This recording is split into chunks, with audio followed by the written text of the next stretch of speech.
9 News at 9 starts right now.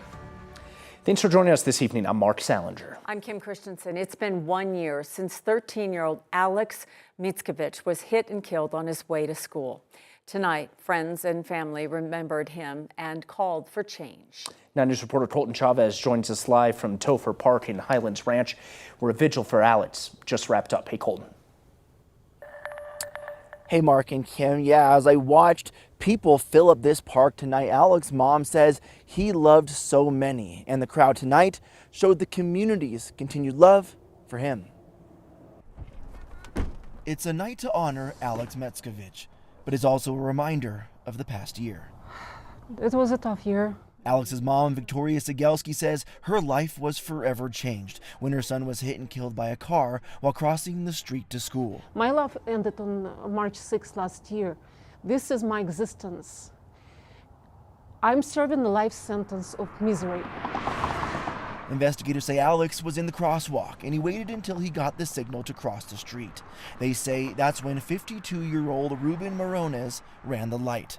Morones told investigators a sun glare prevented him from seeing the light had changed. If there is a sun glare, wouldn't it be reasonable to drive slower? Morones pled guilty to careless driving, resulting in death, a misdemeanor. I don't think it's a remotely fair price for somebody's life. Cegelski wants to change the law to upgrade that charge to a felony. And on top of that, we were able to get the maximum penalty for the man that killed their son. And it will never be enough. Douglas County Sheriff Darren Weekly has joined her in that fight. It's a change Cegelski says could save more lives. If he died for something, that might be he died for change, because I just don't want this to be lost in vain. 1 year after losing Alex, his mother says he's still her guiding light forward. Everybody has to have a reason to live, or at least to look for a reason. Why do they live in this world? And I think I found my. Alex's mom tells me if anybody wants to help inspire this change, she encourages everyone. Call your legislator and tell them that you want stiffer penalties for careless driving.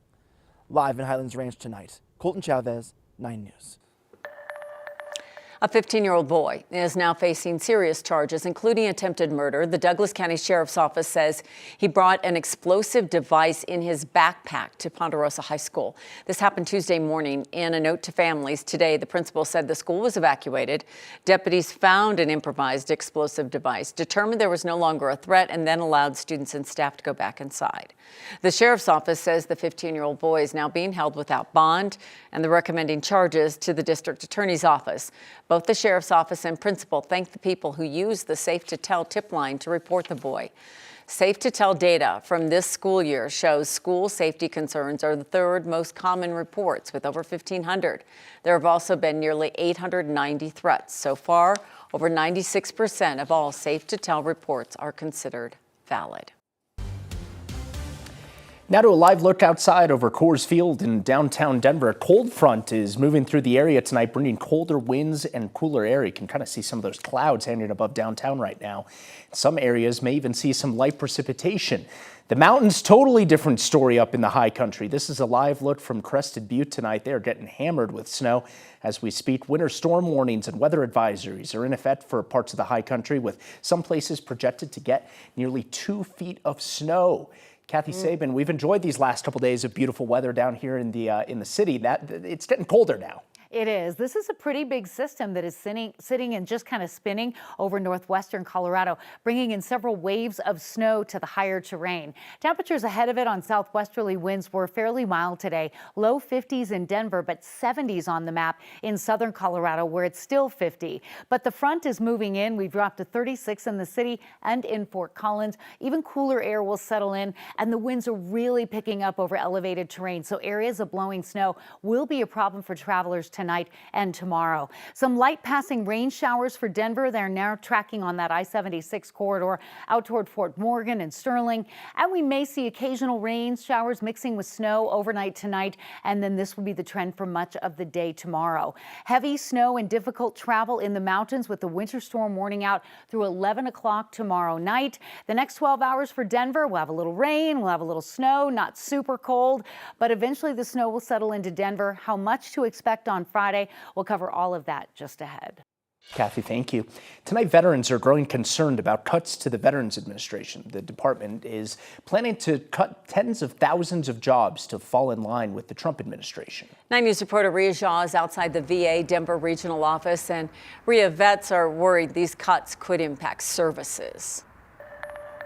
Yeah, the VA says the medical staff will be exempt from these layoffs. So it's actually the people in this building who are processing benefits and services that could be impacted. Now, veterans are worried that if these layoffs go into effect, that those exact services will take even longer to get processed. For many veterans, the real battle begins when they come home. Yeah, it was an absolute nightmare. In my case specifically, it took 8 months to walk through the door of mental health when I was having active flashbacks. Deke Letson would know. It feels like getting stabbed in the back. It feels... He's an Iraq War veteran. Horrible. Who decided to take matters into his own hands by starting a vet therapy group. When you're having a mental health emergency, you don't need help a week from now, a month from now, or a year from now. You need help right now. And that's one of the scary things about the VA cutbacks that are about to happen, is because they're already shorthanded. Veterans aren't receiving their care in a timely manner to begin with. In an effort to align with staffing reduction goals set by the Trump administration, the VA's chief of staff sent out a memo this week outlining plans to cut 83,000 jobs. Who, not to mention, a lot of them are veterans themselves. Here in Colorado, the VA Eastern Colorado healthcare system said they employ about 3,700 people who serve more than 110,000 veterans. They confirmed they've already dismissed a limited number of probationary staff and said, quote, "This decision will have no negative effect on veteran health care, benefits, or other services." Deke isn't so sure. They may not be cutting any of the medical professionals, but if they're cutting all the administrative professionals, if there's nobody to process your claim behind the scenes, a veteran's not going to be able to get seen for whatever medical need it is that they need taken care of. Veterans like Deke say they already fought on the front lines. They don't need another battle to fight. So when a veteran needs health care, it's time to give them their health care. This is not the department to cut. The Veterans Secretary said the department will continue hiring for, quote, mission-critical positions. And according to the latest data, 1/3 of VA employees are veterans themselves. Reporting live in Denver, Rhea Shaw, 9 News. We appreciate your reporting. Thank you. Federal workers and layoffs to federal workers contributed to a significant portion of the total number of layoffs nationwide last month, which reached the highest levels that we've seen since 2020. U.S. employers announced more than 172,000 layoffs in February. That's up 245% from the month before. That's according to a new report from the outplacement firm Challenger Gray and Christmas. More than 1/3 of those layoffs can be attributed to Elon Musk's efforts through Doge to downsize the federal workforce. The report also found retail saw nearly 39,000 cuts for the month, and technology firms slashed more than 14,000 positions. New tonight, a federal judge has given the Trump administration until Monday to pay nearly $2 billion in debts to partners for the U.S. Agency for International Development, or USAID. Today's decision thaws and reverses the administration's 6-week funding freeze on all foreign assistance to nonprofits and businesses. The judge's decision comes one day after a divided Supreme Court rejected the Trump administration's bid to freeze funding that flowed through USAID. The Small Business Association says it will relocate its regional office outside of Denver. The agency made the announcement today about the Denver office and those in 5 other cities: Atlanta, Boston, Chicago, New York, and Seattle. The SBA says it's because they're currently located in so-called sanctuary cities, a term that has no official definition but is typically associated with not complying with ICE. In a congressional hearing yesterday, Mayor Mike Johnston refused to categorize Denver as a sanctuary city. He testified that Denver is following the law and the city's values by limiting cooperation with immigration enforcement to cases where ICE has a criminal warrant. The SBA didn't say where it would move Denver's regional office or how many people would work there or what's going to happen to them. We're trying to figure that out for you. New tonight, a barbecue restaurant that employees effectively shut down over allegations of unpaid taxes is now under the control of the state. A sign on the door at AJ's Pit Barbecue off Santa Fe in South Denver says it's been seized. According to the Colorado Department of Revenue, owner Jared Leonard owes tens of thousands of dollars in unpaid taxes for AJ's and other businesses he owns in Colorado. Documents obtained by 9 News show the state will hold a public auction to sell property inside the restaurants, furniture, fixtures, equipment, and help recoup the money owed. Workers closed AJ's last week while they said Leonard was out of the country. They claim he has been deducting taxes from their paychecks, but failing to accurately report or pay them to the government.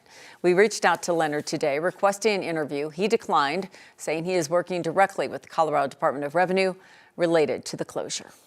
Also new tonight, a new team is now working 7 days a week to help clean up Denver's ballpark district. The Ballpark General Improvement District launched its own Ballpark Ambassador program today. It's made up of 18 people tasked with improving public safety, providing outreach to people experiencing homelessness, and cleaning up the district.